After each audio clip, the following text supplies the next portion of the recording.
This is a jigsaw puzzle, isn't it, that we have to put it together. He said, yeah, I have to come down here to find it. He became a very firm Baha'i.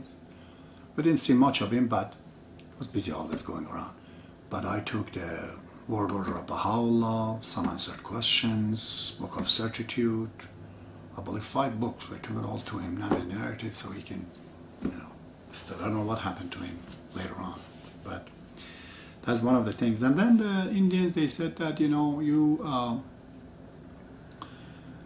our contractor, come here, we have a job for you. They gave me a job to fix the place there. OPP told me that if you go there, this is a wet reserve. So what's that mean? It says you're drinking here. Crazy. A lot of killings happening here. If you're here Saturday, Sunday, don't call. No 911, we're not coming in. We're advising you not to go in there. I told him I'm a Baha'i teacher. I'm going to go. I said, well, suit yourself, go. We were there a month, I believe. We worked there. My car, my truck, she was on it. Nobody stole the car, truck, nothing. Nothing happened. Indians, they were so nice to me. But I didn't teach them the plan to tell them between me and you is Baha'i Faith. I knew this is wrong because you're too close to talk. Why can't you just show it in who you are, presenting yourself? You're the product of baha'u'llah, whatever it is that you are. So let them see it. So it became a heart-to-heart talk to them, about what they said. They liked it very much, but I knew you can't talk to them, teach them like that. I right away knew Indians were different. So we needed help somehow, to move these things. I talked to Ron, had one of the consuls. He said, Abbas, everything we do here, we keep fixing it, and these kids, they go everything destroyed and break it. What do you do? What do you think we should do? I said, Ron, I know that if you're walking and you're falling down and you break your head, you can't punish your leg because, you didn't keep your body in this time. He said, yeah, so it's the same thing. You and them are one, okay? You can't punish them for what they are. And then Chief was saying that, white man, what did to us, eh? You know our history. And at the end of the talk, I told him there's a shovel outside. Go dig those graves and bang their head. But these boys that are with me here, and the girls, have nothing to do with that, sir. And you know it. These guys are people like you. Nothing. As the cultural problem, except you're better off than the Hispanic people that are out there, they're decimated. Here at least English people, they recognize they don't know who you are and they just separate you and they give some reservations. I know there was disease and all that, but who could think of it? Somebody had to come here, and who knows, others. You were visited by the most intelligent people of the Europe, namely English people. If they were not good to you, imagine what else would have been other people. But I said, we have to see what we have to do now. Those things are kind of past, eh? And I knew that I have to go to find out what their religion is. And I wanted to add something called Sweat Lodge. I got interested in that, learned about it. And I told them, Baha'i Faith is like food. The food is taken into different dishes. You could have a plate, you could have a cup. God brought Christianity and put it in the stories that fits the Roman. It's called Bible. Bible is not the truth. It's just a vessel. The truth is in it. And if you eat it, you become okay. So is Muslim religion. Baha'i Faith today is the same thing. Baha'u'llah doesn't mind what your culture is, how you pray and what you dress and what you do and how you speak. Those are your culture. They're all respected. They're like flowers. All of them are good. The truth is something else. Is that goodness of the heart and one-to-one. Talk and speak.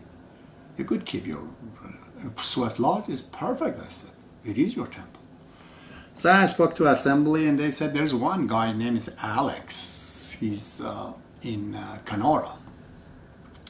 I think me and Nazrullah, we went to find Alex, but we went to guy Alex Skeet. That's what people, they took us to a rat portage. I think there is a portage and then there's a rat portage. We went, I guess, to one of them. I don't know which one, rat portage, I believe. We saw this huge Indian. What a fantastic man was this Alex Skeet. I told him, sir, you're a Baha'i. He says, I am all the good things, okay? We don't know he's not a Baha'i. We had to go to Alex Half, but we went by mistake to Alex Skeet. I told him about this thing. He said, you need sweat lodge. So he took me and one Indian that I had with me. He set it up. The sweat lodge, when we came, we got all cleaned up. I felt a lot of power. I said, what's behind this? This man was so important that Dryden Hospital would ask him to come and help sometimes. He said, like you got a hand, you wash when it gets dirty. If the inside gets dirty, you can't wash it. So you drink water, you go to sweat lodge, you sweat it, and the dirt attaches to the water, comes up. Simple. I said, it's working. And he really liked me, and I liked him so much. He was like a prophet, that man. So we came and told him, we went to Alex, and Alex said, Assembly said, what? That's a wrong guy. You have to go to Alex Half. Other reservations. Okay, we go to Alex Half at his house in reservation. It didn't take 2 minutes before he started to beat me up. He thought I'm a covenant breaker. Because Caroline Bowie and another person of such, they've told her that I'm a Muslim background, I'm not a real Baha'i, I'm imposters and this and that. Jealousy and hatred, this kind of things, unbelievable. So Nasrullah got up and said, what are you talking, man? We're teaching Baha'i Faith. We're getting the books of baha'u'llah to people. We're registering them under national and local. Why do you call us covenant breaker? What's going on, mister? He was like furious. Get out of my house. Soldiers had to leave. Baha'i, Alex Half, was the devil. The real Alex was who was not registered as a Baha'i outside. God sent us to him. Could you see this, people? What happened that day?